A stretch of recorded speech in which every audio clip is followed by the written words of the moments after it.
আসসালামু আলাইকুম। তো আজকের টিউটোরিয়ালে আমরা যে বিষয়টা নিয়ে ডিসকাস করব সেটা হচ্ছে অবজেক্ট ওরিয়েন্টেড পিএসপি। তো মোটামুটি অবজেক্ট ওরিয়েন্টেড পিএসপির মূল ভিত্তি যে বিষয়গুলো আজকে আমরা সেগুলো নিয়ে কথাবার্তা বলবো। যেরকম ক্লাস, প্রপার্টি, মেথড, অবজেক্ট, যেগুলো আসলে আমরা কেন ইউজ করি বা কিভাবে লিখতে পারি বা এগুলোকে আমরা নিয়ে কিভাবে কাজগুলো করতে পারি সেগুলো জাস্ট আজকের টিউটোরিয়াল আমরা দেখব। তো ফার্স্ট আছে কি ক্লাস। তো আমরা জানি যে একটা অবজেক্ট ওরিয়েন্টেড কনসেপ্ট বা অবজেক্ট ওরিয়েন্টেড প্রোগ্রামিংয়ের মেন ভিত্তি হচ্ছে ক্লাস। তো মোটামুটি দেখেন যে আমার এখানে যদি কোড নিয়ে আমরা কাজ করতে চাই তাহলে আমাদের যে পেজটা আছে এটাকে জাস্ট আমি আমার এডিটরের মাধ্যমে ওপেন করলাম। তো এখানে উপরে যে কাজগুলো করা আছে জাস্ট আমরা একটা স্ট্রাকচার, আমি আশা করি আপনারা সবাই বুঝতে পারবেন। তো এখানে একটা লাইন ইনক্লুড করা আছে, তো জাস্ট ওটা আমার জাস্ট এই ডিজাইনের জন্য রাখা হয়েছে আর কি। এই যে উপরে এরকম কিছু একটা দেখাবে তাই আর কি। তো আমরা মোটামুটি যে কাজগুলো করব সেই কাজগুলো এই যে এখানে যে পিএসপি যে ব্লগ শুরু করছে এবং শেষ করছে এর মধ্যে আমরা কাজগুলো করবো। হ্যাঁ, তো আমরা যদি অবজেক্ট ওরিয়েন্টেড কনসেপ্ট নিয়ে কাজ করি তো ফার্স্টে আমাদের একটা বিষয় আসে যেটা হচ্ছে ক্লাস। তো ব্যাপারটা হচ্ছে আসলে ক্লাসটা কি বা ক্লাস নিয়ে আমরা কেন কাজ করি সেটা আমাদের জানা দরকার। তো আমরা যদি ডিটেলসটা জানতে চাই তাহলে পিএসপির ম্যানুয়াল যেটা আছে ওখান থেকে জাস্ট দেখে আসতে পারি। তো এখানে দেখি যে ক্লাস হচ্ছে যে basic class, definitions, begin with the keyword class. তো এখানে জাস্ট বলা হয়েছে যে আসলে ক্লাসটা আপনি কিভাবে বানাবেন। হ্যাঁ, তো ব্যাপারটা হচ্ছে যে আমরা যখনই একটা কিছু নিয়ে কাজ করব তো সেটা আমরা কেন ইউজ করবো এটা আমাদের জানা দরকার। তো আমরা আমাদের প্রোগ্রামটা ভালো করে বোঝার জন্য বা ক্লাসটা আমরা কেন ইউজ করবো এটা যদি আমরা বুঝতে চাই তো আমাদের ল্যাঙ্গুয়েজে আমরা বলতে পারি যে নর্মালি দেখেন যে আমরা যখন প্রসিডিউর ওরিয়েন্টেড প্রোগ্রামিংয়ে কাজ করি তখন কি হয়, অনেক বড় একটা প্রোগ্রাম হয়। তো যদি অবজেক্ট ওরিয়েন্টেড কনসেপ্টে আমরা কাজ করতে পারি তাহলে কি হবে, ওই বড় প্রোগ্রামটাকে আমরা ছোট ছোট ভাগে ভাগ করতে পারি। তো আমাদের যে ভাগগুলো হবে ওই ভাগগুলোকে আমরা জাস্ট ক্লাসিফিকেশন বা আলাদা আলাদা ভাগগুলো করার জন্য আমরা কিন্তু ক্লাসগুলোকে ইউজ করতে পারি। নর্মালি আমি আপনাদের একটা এক্সাম্পল দিতে পারি। তো নর্মালি ধরলাম যে আমরা একটা ওয়েবসাইট বানাতে গেলে আমরা দেখছিলাম যে টেবিল নিয়ে মানে ডাটাবেজের টেবিল নিয়ে আমাদের কাজ করা দরকার। হ্যাঁ, তো আমরা ধরলাম যে আমার দুটা টেবিল হতে পারে। তো একটা ধরলাম হচ্ছে কান্ট্রি। ওকে, তো আমি ধরলাম যে একটা টেবিলের নেম হচ্ছে কান্ট্রি আর একটা টেবিলের নেম ধরলাম হচ্ছে সিটি। তো এই ব্যাপারগুলো তাদের জন্য ইজি হবে যে যারা আমার আগের টিউটোরিয়ালগুলো দেখে আসবেন, যে আমার কিছু টিউটোরিয়াল আগে দেওয়া ছিল যে পিএসপি বেসিক উইথ প্রজেক্ট। তো ওখানে দেখলে দেখবেন ডাটাবেস রিলেটেড কিছু কাজ করা আছে, তো সেখানে আবার এ রিলেটেড দুটো টেবিল ছিল। তো আমি জাস্ট ওটাতে একটা এক্সাম্পল হিসাবে জাস্ট এটাকে দেখাতে চাচ্ছি আর কি। তো আমরা ধরলাম যে আমাদের দুটো টেবিল আছে, একটা হচ্ছে কান্ট্রি একটা হচ্ছে সিটি। তো আমরা যখন ওগুলো নিয়ে কাজ করছিলাম তখন দেখছিলাম যে কান্ট্রি টেবিলে আমাদের কী কী কাজ করা লাগতে পারে, যে ডাটা ইনসার্ট করার দরকার হতে পারে। আমরা ধরতে পারি যে ডাটা ইনসার্ট করব, এডিট করব, তারপরে ডিলেট করতে পারি, আবার কি করতে পারি ডাটাটাকে সিলেক্ট করতে পারি। তো দেখেন যে এই রিলেটেড কাজগুলো কিন্তু আমরা করছিলাম, ইনসার্ট, এডিট, ডিলেট, সিলেক্ট। তো দেখা যাচ্ছে সিটি টেবিলের ক্ষেত্রেও কিন্তু আমরা ওই কাজগুলো করতে পারি। তো সেই ক্ষেত্রে দেখা যাচ্ছে যে সবগুলো মানে সিটি টেবিল এবং কান্ট্রি টেবিল দুটা টেবিলের কাজ যদি আমরা এক জায়গায় করি তাহলে আমাদের পেজটা অনেক বড় হয়ে যাবে বা প্রোগ্রামটা অনেক বড় হবে। তো আমরা কি করতে পারি, এটাকে ছোটো ছোটো দুটা ভাগে ভাগ করে নিতে পারি। যেরকম আমরা একটা ভাগ করে নিতে পারি যে আমাদের একটা ভাগ হবে ধরলাম যে কান্ট্রি। তো এই কান্ট্রি কী হবে, কান্ট্রির মধ্যে শুধু কান্ট্রি টেবিল রিলেটেড কাজগুলোই আমরা করবো। হ্যাঁ, তো আমাদের আরেকটা ভাগ হতে পারে আমরা ধরলাম যে সিটি, তাহলে কী হবে এই সিটির মধ্যে সিটি রিলেটেড কাজগুলো করব। তো সেক্ষেত্রে আমরা কী করতে পারি যে যেহেতু আমার এখানে অনেক কিছু হবে বা আমরা এই যে চারটা কাজ করব, তো আমরা এখানে দেখা যাচ্ছে এই কান্ট্রি নামে একটা ক্লাস নিয়ে নিতে পারি। হ্যাঁ, যে কান্ট্রি নামে আমাদের কী হবে একটা ক্লাস হবে, আর এখানে দেখা যাচ্ছে যে আমরা সিটি নামে আর একটা ক্লাস নিয়ে নিলাম। তো এতে সুবিধা কী হবে, যে আমার সিটি রিলেটেড যে কাজগুলো আছে আমি সিটি ক্লাসের মতো করব, আর কান্ট্রি রিলেটেড যে কাজগুলো আছে আমরা কান্ট্রি ক্লাসের মতো করব। তো সেক্ষেত্রে কী হবে, দেখেন যে আমরা কিন্তু প্রোগ্রামটাকে দুটা ভাগে ভাগ করে নিতে পারছি, তাই না? তো ভবিষ্যতে আমরা যখন কাজ করব তখন এই ক্লাসগুলো নিয়ে কাজ করতে পারবো আর কি। তো যাই হোক, আমি যা একটু বোঝানোর চেষ্টা করছি, যদিও জানি না যে আসলে কী হবে।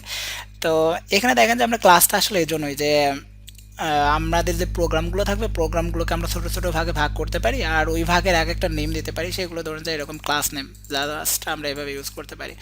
তো যাই হোক, আমি এটাকে বাদ দিই। ওকে, তো এটাকে বাদ দিয়ে জাস্ট এবার ব্যাপারটা হচ্ছে আমরা ক্লাসটা কীভাবে বানাবো। তো দেখেন পিএসপি ম্যানুয়ালতে আসলে বলেই দিছে যে আপনি একটা ক্লাস কীভাবে বানাবেন, যে ক্লাস স্টার্ট হবে যে ক্লাস নামক একটা কিওয়ার্ডের মাধ্যমে। তো আমরা এখানে একটা কাজ করতে পারি, নর্মালি ধরেন যে আমরা একটা ক্লাস বানাবো। তো ক্লাস বানাতে গেলে আমাদের কী করতে হবে, ক্লাস নামক একটা কিওয়ার্ড ইউজ করতে হবে। হ্যাঁ, তো আমরা এই যে এখানে একটা ক্লাস নামক কিওয়ার্ড ইউজ করলাম, তারপরে কী হবে ক্লাসের একটা নেম থাকবে। তো আমি এরকম দিলাম যে ধরেন যে প্রোগ্রামিং। হ্যাঁ, তো আমি একটা ক্লাস নিলাম, ক্লাসের নেম দিলাম হচ্ছে প্রোগ্রামিং। আচ্ছা, তো সেক্ষেত্রে দেখেন যে আমরা একই পেজে অনেকগুলো ক্লাস বানাইতে পারি। তো আমরা আপাতত একটা ক্লাসই বানাইলাম। তো এর মধ্যে কি থাকতে পারে, কিছু প্রপার্টি থাকতে পারে। এখন প্রপার্টি বলতে কি বুঝি আর কি, নর্মালি দেখেন যে আমরা যখন পিএসপির বেসিক শিখছিলাম তখন আমরা ভেরিয়েবল বলে কিছু একটা শিখছিলাম, যে ভেরিয়েবল। তো প্রপার্টিটা কিছুটা ভেরিয়েবলের এর মতোই কাজ করে। তো আমি এখানে একটা কাজ করলাম, জাস্ট একটা প্রপার্টি ডিক্লেয়ার করলাম।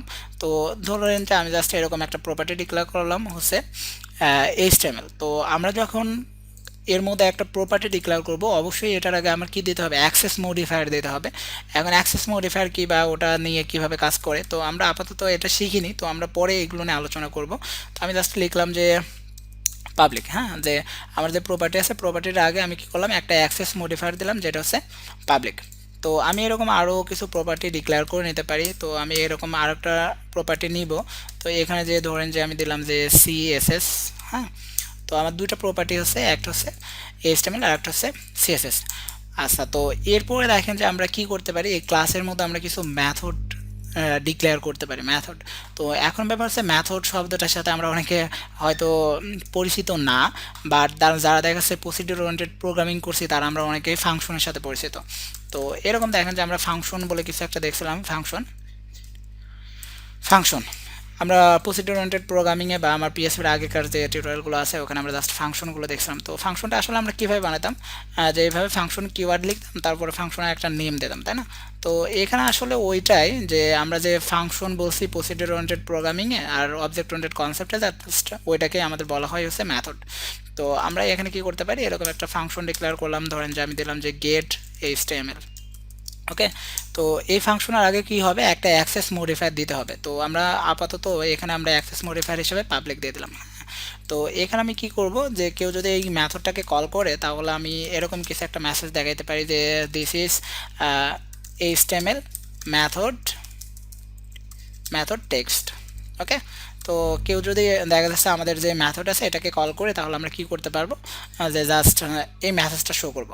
আচ্ছা, তো আমরা একটা মেথড ডিক্লেয়ার করছি, আমরা যদি আর একটা মেথড ডিক্লেয়ার করতে চাই, তো দেখেন যে আমি যখন এরকম ইন্টার দিব সে কিন্তু আমাকে বলে দিচ্ছে যে অ্যাক্সেস মডিফায়ার দেখেন দিয়ে দিচ্ছে, ফাংশন কেউ একটা লিখে দিচ্ছে। তো এখানে আমি কি করবো, জাস্ট এরকম একটা নেম দিলাম যে গেট সিএসএস। তো আশা করি আপনারা সবাই জানেন যে আমরা যে ফাংশনগুলো বানাবো ফাংশনগুলোর নেমগুলো আমরা আমাদের মতো করে দিতে পারি। আচ্ছা, তো এখানে যে আমি জাস্ট ইকো করব। ওকে, তো এখানে জাস্ট আমি ইকো করে দিলাম এরকমভাবে যে দিস ইজ, অথবা দিস ইজ বাদ দিই, এখানে আমি বলতে পারি যে আই লাভ সিএসএস, এরকম কিছু একটা লিখে দিলাম। আর এখানে আমি জাস্ট ডাটা হিসেবে একটা বিআর ট্যাগ দিয়ে দিলাম। ওকে, এর উপরে যেটা লিখছিলাম এখানেও আসলে লিখতে পারতাম যে এরকম কিছু, আই লাভ এইচটিএমএল কোড। এখানে জাস্ট আমি এরকম একটা বিআর দিয়ে দিলাম। ওকে, তো এখন দেখেন আমরা কি করছি, একটা ক্লাস ডিক্লেয়ার করছি, করার পরে তার মধ্যে আমরা কিছু প্রপার্টি ডিক্লেয়ার করছি এবং কিছু মেথড আমরা ডিক্লেয়ার করছি, তাই না? তো এখন ব্যাপার হচ্ছে যে আমাদের ক্লাসের মধ্যে কিছু প্রপার্টি আছে, কিছু মেথড আছে, এগুলোকে আমরা কিভাবে ইউজ করব। হ্যাঁ, তো এগুলোকে আমরা আসলে কিভাবে ইউজ করব সেটা যদি জানতে চাই, তো সেক্ষেত্রে দেখেন যে আমি যদি নিচেই এটাকে ইউজ করতে চাই, আমরা এর আগে শিখছিলাম যে আমরা যখন একটা ফাংশন অথবা এখানে মানে অবজেক্ট ওরিয়েন্টেড প্রোগ্রামিং এর ভাষায় আমরা জাস্ট বলতে পারি যে এটা হচ্ছে মেথড। যে আমরা এর আগে দেখছিলাম মেথড নিয়ে কাজ করতে গেলে কি হয়, মেথডটাকে কল করতে হয়, তাই না? তো আমরা যদি এখন এইভাবে মেথড কল করে দিই যে গেট সিএসএস। ওকে, তো আমি এরকম দিলাম যে গেট সিএসএস। তো দেওয়ার পর আমরা তখন এটাকে রান করব। আমরা এই যে এখানে যাই একটু রান করি, তো সেক্ষেত্রে দেখেন কি করতেছে, সে কিন্তু একটা ফেটাল ইরর দিচ্ছে। দেখেন যে ফেটাল ইরর, এই যে এখানে আমরা দেখি যে call to undefined function get CSS, কত নাম্বার লাইন, 44 নাম্বার লাইন, তাই না? তো আসলে সে বলতে চাচ্ছে যে আপনি যে মেথডটাকে কল করছেন ওটা আনডিফাইন্ড, মানে ডিফাইন করা নাই। ঠিক আছে, কিন্তু ব্যাপারটা দেখেন যে আমরা কিন্তু এটাকে ডিফাইন করছি, তাই না? এই যে এখানে আমরা ডিফাইন করছি। তো এখন ব্যাপারটা হচ্ছে দেখেন যে আমাদের ফাংশনটা কিন্তু সরাসরি বাইরে নাই, আমরা নর্মালি যেভাবে ফাংশন ডিক্লেয়ার করছিলাম সেভাবে কিন্তু ফাংশনটা ডিক্লেয়ার করা নাই। এখন আমাদের ফাংশনটা বা মেথডটা ডিক্লেয়ার করা আছে কিসের মধ্যে ডিক্লেয়ার করা আছে, একটা ক্লাসের মধ্যে ডিক্লেয়ার করা আছে। সো আমরা যদি এইভাবে সরাসরি এখন ওই মেথডটাকে অ্যাক্সেস করতে চাই, সে কিন্তু অ্যাক্সেস করতে দিবে না, কারণ সে বলবে যে আপনি যে সরাসরি যে মেথডটাকে অ্যাক্সেস করতে চাচ্ছেন সেই মেথডটা অবশ্যই কোনো না কোনো ক্লাসের মধ্যে আছে। সো আপনি যদি ওইটাকে অ্যাক্সেস করতে চান তাহলে আগে আপনাকে বলতে হবে কোন ক্লাসের মধ্যে আছে, তারপরে বলতে হবে আপনার মেথডের নেমটা কি। ওকে, তো এখন ব্যাপারটা হচ্ছে যে আমরা এতটুকু বুঝলাম যে আমরা যদি কোনো মেথড ডিক্লেয়ার করে থাকি অথবা কোনো প্রপার্টি ডিক্লেয়ার করে থাকি, যেরকম দেখেন যে আমরা যদি এখানে $সাইন HTML এরকমই কিছু একটা লিখে থাকি, এর মধ্যে আমরা একটা ডাটা সেভ করব আর কি এরকম। হ্যাঁ, তো এটাকেও সেভ দিলে দেখেন যে সে কী করবে, এখানে জাস্ট একটা মেসেজ দেবে। তো এরও মেসেজ যেহেতু দিচ্ছে না, তো সে আসলে কি করছে, এই প্রপার্টিটাকে না পেয়ে সে সরাসরি কি করছে, ওইটাকে দেখেন যে কি করছে, এই যে এখানে একটা ভেরিয়েবল ক্রিয়েট করে নিয়েছে। তো মেন ব্যাপারটা হচ্ছে যে আমার এর মধ্যে যে প্রপার্টিগুলো আছে আর যে মেথডগুলো আছে এগুলোকে যদি আমরা অ্যাক্সেস করতে চাই তাহলে আমরা কি করতে পারবো, যে আগে আমাদের যে ক্লাস আছে ক্লাসের নেমটা বলতে হবে যে অমুক নামক ক্লাসে আছে, তারপর বলতে হবে প্রপার্টির নেম অথবা মেথডের নেম। তো আমরা এখানে কি করতে পারি দেখেন, যে আমরা যে ক্লাস নিয়ে কাজ করতেছি, আমরা এই ক্লাসের মধ্যে যে জিনিসগুলো আছে এগুলোকে যদি অ্যাক্সেস করতে চাই তাহলে কি করতে হবে, এই ক্লাসের একটা ইনস্ট্যান্স ক্রিয়েট করতে হবে অথবা এই ক্লাসের একটা অবজেক্ট ক্রিয়েট করতে হবে। তো এখন ব্যাপারটা হচ্ছে অবজেক্ট আসলে কিভাবে ক্রিয়েট করব। তো অবজেক্ট ক্রিয়েট করা খুব ইজি ব্যাপার, যে আমরা একটা নিউ কিওয়ার্ড নিব, নিউ কিওয়ার্ডের পরে আমরা কোন ক্লাসের অবজেক্ট বানাবো সেই ক্লাসের নেমটা দিব। তো আমাদের ক্লাসের নেমটা কি, প্রোগ্রামিং। তো আমরা এখানে জাস্ট বলতে পারি যে আমাদের ক্লাসের নেমটা হচ্ছে প্রোগ্রামিং। তো সেক্ষেত্রে দেখেন আমরা যখন পেজটাকে রান করব তখন সে কী করবে, এটুকের পরিবর্তে একটা ক্লাস একটা অবজেক্ট ক্রিয়েট করবে, তাই না? তো এখন ব্যাপার হচ্ছে যদি একটা অবজেক্ট ক্রিয়েট করে সেটাকে যদি আমরা সেভ না করতে পারি তাহলে তো ওই অবজেক্টটাকে ধরে বাকি কাজগুলো আমরা করতে পারবো না।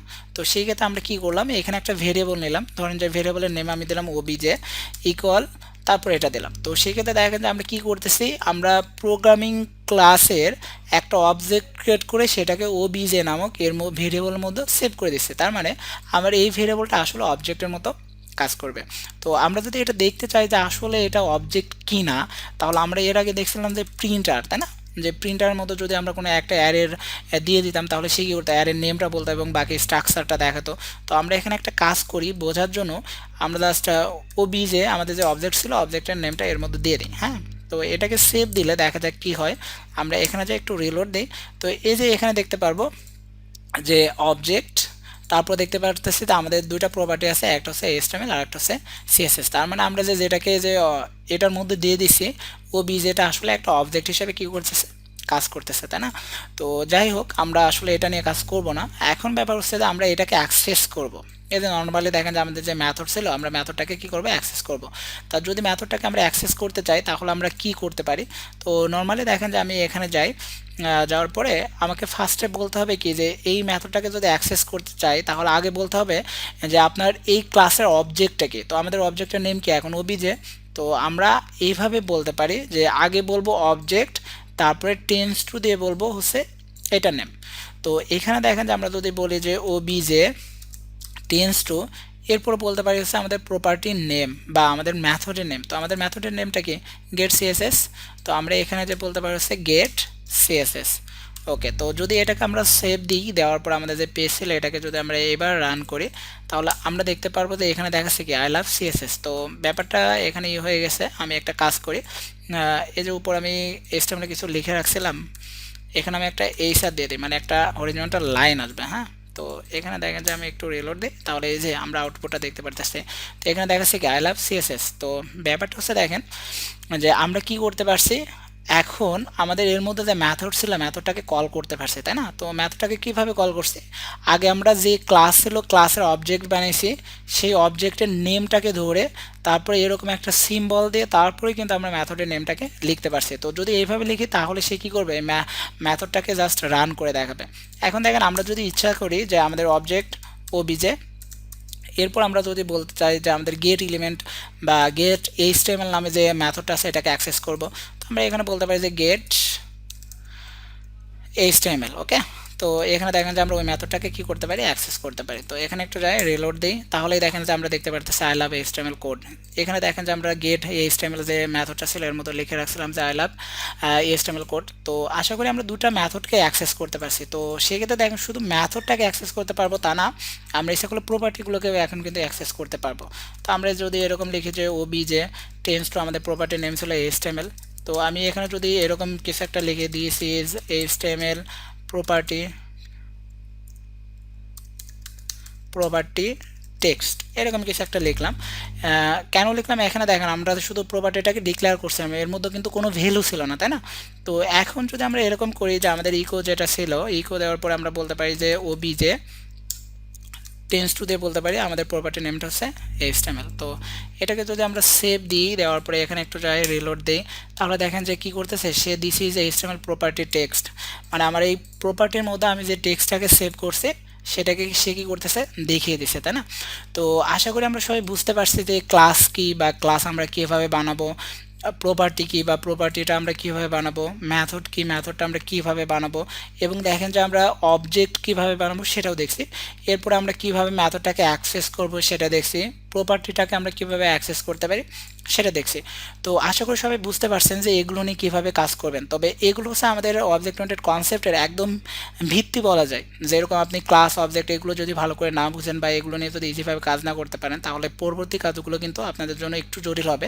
তো এইগুলো আপনাদেরকে একটু প্র্যাকটিস করতে হবে। যদি প্র্যাকটিস করতে পারেন তাহলে আশা করি ভালো কিছু করতে পারবেন। তো ঠিক আছে, ধন্যবাদ সবাইকে।